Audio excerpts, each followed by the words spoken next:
My name is Emeka Ilechukwu. I hail from Nnewi, Anambra State. Currently, I reside in Lagos, Nigeria.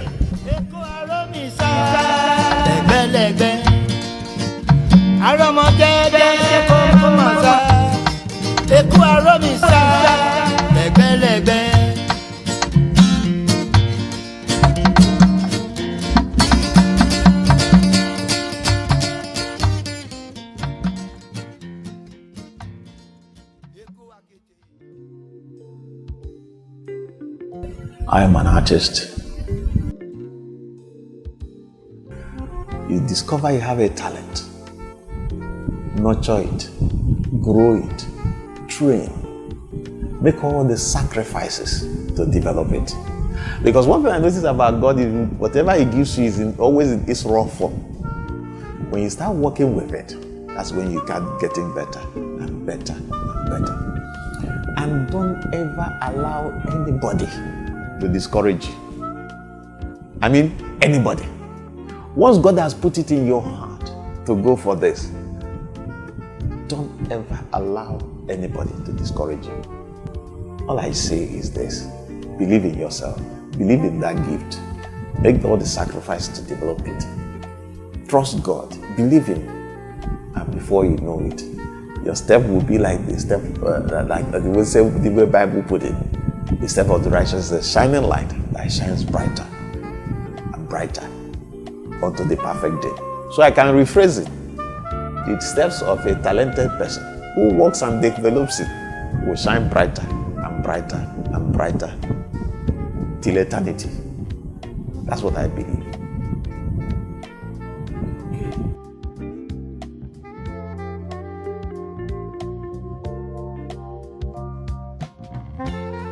Okay, this journey of art started some years ago.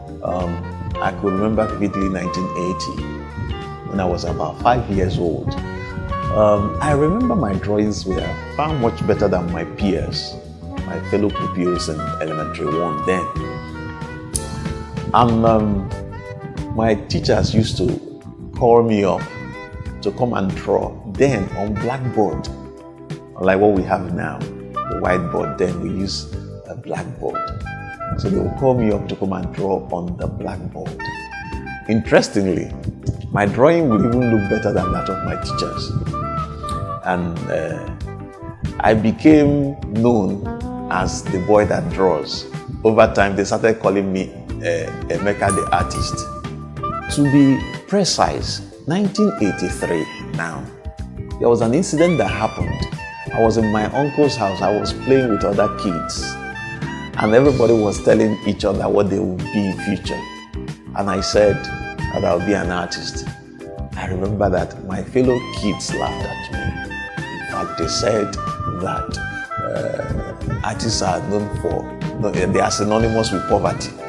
And somehow, in my own little knowledge then, I tried to defend the fact that they make money. And with the support of my parents, I have a very understanding parents who supported me then. They buy materials for me and all that. Then shortly afterwards, I got an admission to study art in the Institute of Management and Technology in 1992. And of course, I did well in school. I majored in sculpture. When I was graduating, I had the best result in sculpture section. After that was the mandatory youth service. I did that, worked for a while before I now went fully into practicing. Why I didn't go into art immediately after a service? I had several encounters that made me started doubting if art is the way for me. Number one was, after youth service, when I went for youth service, I served in Niger State. It's a Muslim-dominated state. My posting to get a place to serve was difficult. Where I was posted initially, I was rejected. Why? Because I told them that I'm a sculptor, that I mold and sculpt and all that. So I think, not that I think, Muslims, they don't like sculptures. So that was automatic reject for me. I became a reject. So everywhere I go to, they were rejecting me. Once they asked me, what did you do? I said, I did sculpture. They said, no. They will reject me. But somehow, one of my copper friend said there is a graphic company. Asked me if I can do graphics. I said, of course I can do graphic, because then before you major in sculpture, you do general arts, which involves graphics. And I was equally good at graphics. And that was why I say, when you get there, don't say you are a sculptor. Say you can do graphic arts. And that was exactly what I said. And immediately they took me. Now, the second thing that happened that made me to begin to doubt art is this. During my youth service, there was this girl I met. I asked her hand in marriage. I made my intention known to her. At the end of the day, when I asked her for her response, her answer shocked me to some extent. That she actually said that she doesn't believe that an artist can make a living. The other thing that made me wonder is art, can I practice, not practice and all that. When I came to Lagos again, there were a lot of challenges and all that, Money wasn't forthcoming, no gallery knew me, nothing, And it was a bit challenging breaking into the art world. And of course, after a while, I had to take up employment. So again, I would say I don't regret working, because even while I was working, that was when I met my wife. And she has been a huge support to this. So I believe that God actually made everything work together for my own good. So working is part of it was a plus for me. Now a full-time practice as an artist. That same my wife is the one doing the administrative duties of my company and all that, delivering work, meeting clients, doing proposals and all that. And that has given me enough time to focus in my studio, to bring out, if I may say, world-class artworks. How it all started. A time I became restless. I wasn't happy again, doing 9 to 5, because I felt there was more to me. And I started praying. I remember I took out time in the office. I would go somewhere quiet and be praying. One day, I remember one of the staff members brought my pay slip to my office that day. As I opened it, the Spirit of God spoke to me. He said, now you are more than this. Leave this place and go and practice what you studied in school. That was the exact words. I was like, wow. To go and practice what I read in school, that means art. And the faith, the courage, everything that I needed to move from that place was endued upon me. So I got home, told my wife, I was a bit, are you sure it's the time now? I said, the Spirit of God had told me and I'm moving. She said something. She said, I know you fear God and I know God speaks to you. You are not deceiving yourself. So if exactly that's what God has asked you to do, go ahead, don't disobey God. And that was it. We had put an appointment, told that it's a ministry, the pastor of the church. And I told him that I'm leaving. He looked at me, he asked me 3 questions. Profound questions, and I didn't have answers to it. Interestingly, one was, do you have a studio where you can stay and do the work and all that? I said, no. He said, do you have galleries that will represent you? I said, no. The third question, then how do you intend to succeed as an artist? As in his final word, he said, please don't go like that. Remember that you have a home. Please keep in touch. Whatever happens, keep in touch. This is your home. This is your place. I said, thank you, sir. And I left. And I remember then in the office, my friends, my colleagues, very good friends of mine, did a send forth for me. And it was that day that it actually dawned on me that the next month there is no salary. And I said, God, if you don't help me, I'm finished. I knelt down, I was worshiping, telling God. That was what I was telling him.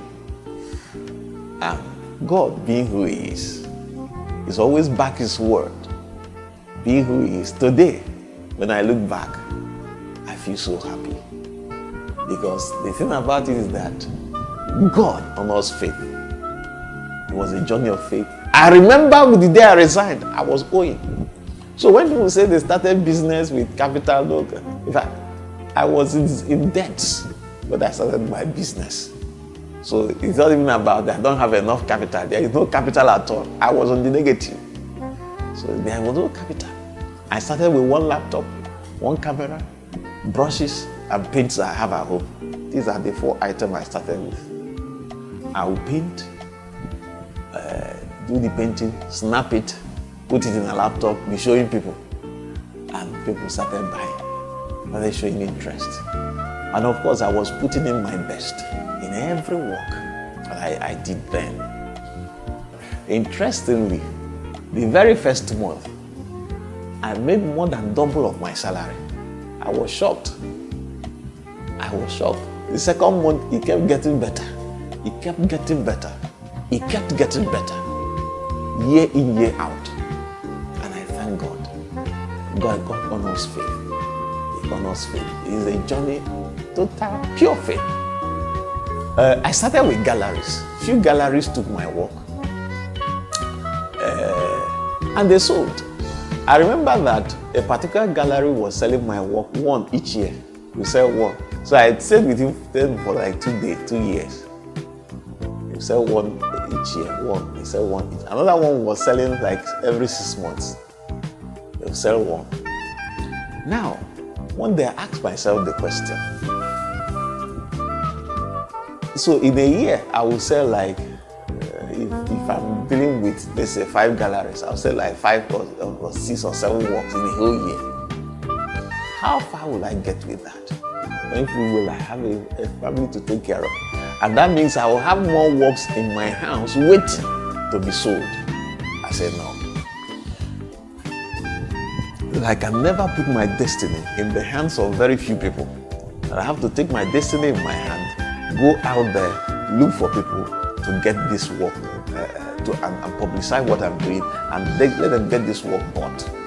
And that was why I had started, so to say, marketing myself, exhibiting myself, projecting myself. There are 2 principles that I read about. I heard someone was preaching, and that was actually my pastor, was talking about pushing and pulling in business. It said that pushing is when you take your product and take it to your target audience. That's pushing. Then pulling is when you bring them to where you are. That is pulling. He said in business, you have to know the one you can do very well.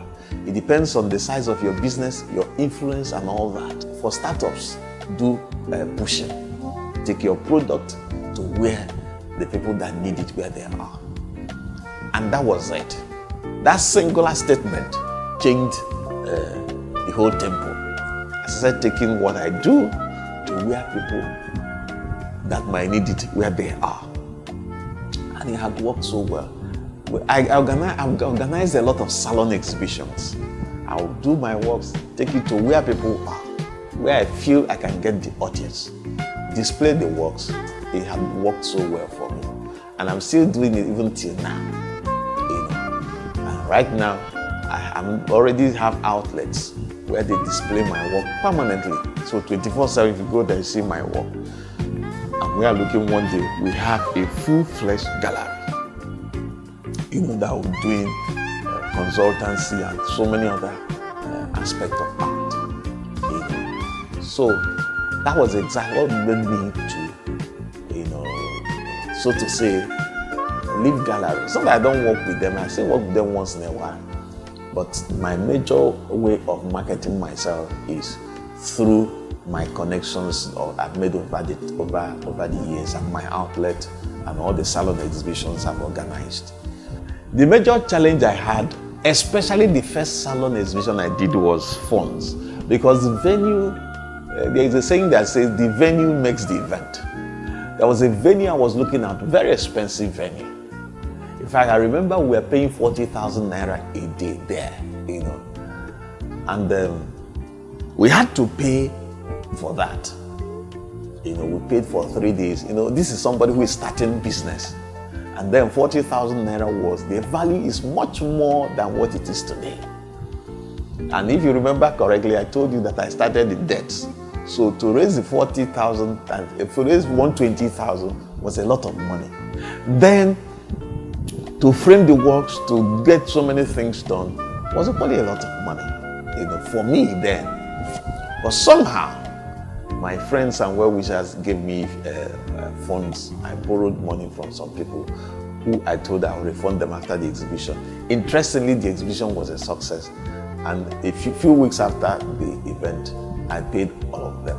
And everybody was happy. And from there, I now raise more money to start renting venues where I do my shows. So that was actually how it started.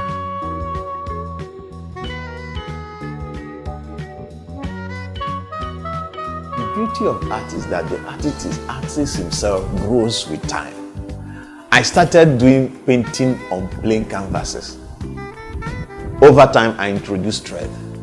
Over time, I introduced knives, knife work into my work. After a while, I went into environmental art. In my own capacity as an artist, to contribute to preserving the society, I had to do some things on the environment. And what did I do?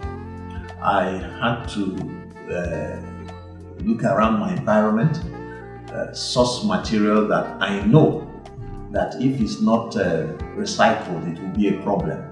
And which material did I choose? Plastics. I went around town, drainages on the road, trash site and all that, dump site. And I picked plastic of different colors. And I brought them to my studio, shredded them.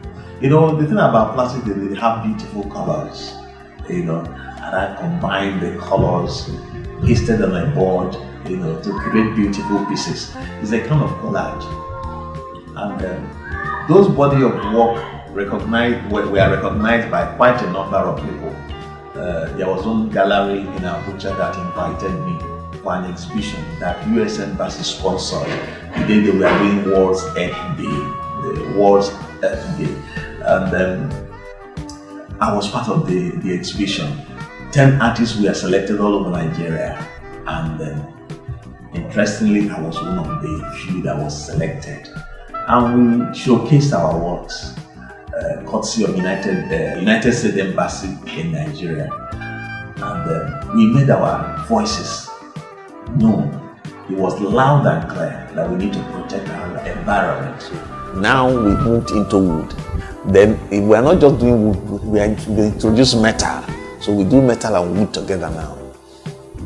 It's just part of the growth as an artist.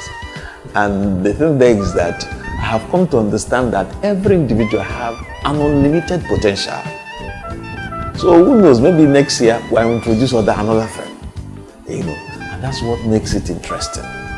Because you have to keep growing. There is unlimited potential in everyone. All you need to do is keep digging deep. Have you not wondered, car manufacturers, every year they bring out a new model. Phone manufacturers, every year they bring out a new model. What does that tell you? Life is progressive. Talent is unlimited. Creativity is unlimited. All you need to do is keep digging inside of you and bringing it out. And that's exactly what I've been doing. It has helped me, over time.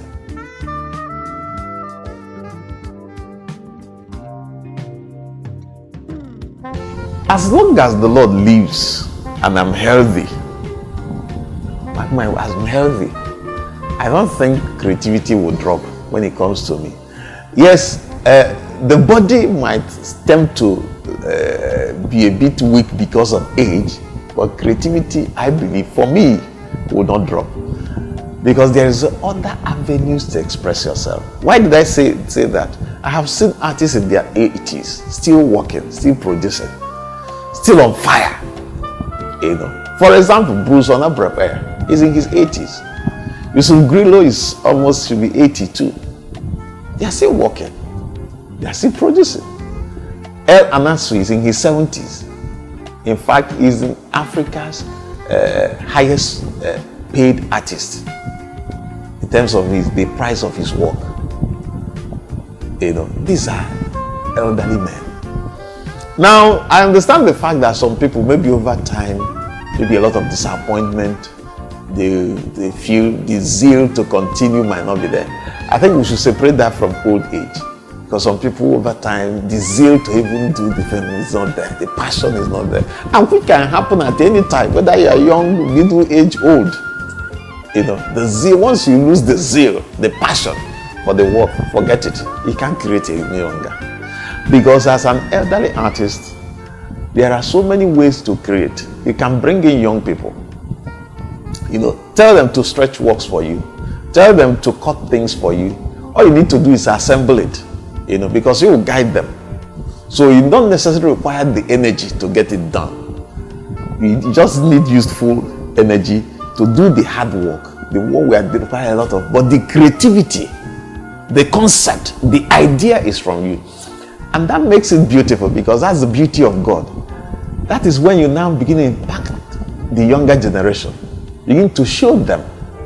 Begin to direct, guide them. And they will benefit so much from you.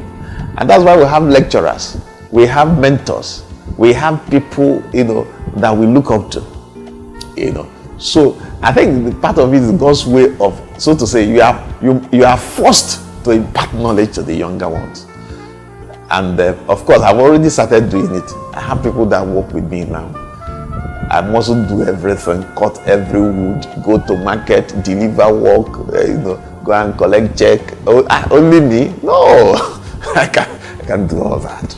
You know, I have people that are doing those things for me. You know, so, and I'll focus more on the creative aspect. But again, the thing there is very simple. I take each day as it comes. Not that I'm careless, not that I'm not thinking about my future. If any of my child is interested, mark my word, interested, I will never force anybody. But once any of them shows interest in picking up from where I stopped, I will gladly encourage he or she, you know, to pick up from where I stopped. Because again, you know, this is an individual thing. The musician, nobody can ever sing like Sonny Agde. Nobody can ever sing like, mention their names. Nobody. Even if a young artist tries to copy the person, the voice texture will be the same. It's not the same. So, and that is the uniqueness of art, you know. So, and the same thing applies to visual art. Nobody can ever paint like me. Nobody. It's like handwriting, you know.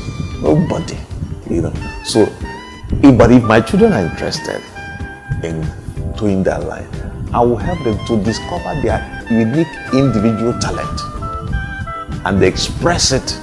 I will encourage them and do everything. And even if it's not my child, any other person who is interested.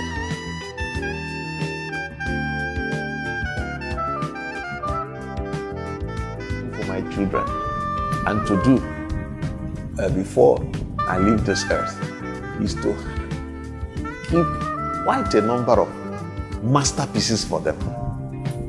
They can organize auction, they can organize shows after I've gone, you know, in honor of me. You know, I'm hoping I want to leave a collection of my vintage works, you know, for them. You know, an artist's worth increases when he's gone. The value of your work appreciates when you are gone. So again, I'm leaving a great legacy and, so to say, great wealth for them too. You know? So for that, I know I will do by His special grace.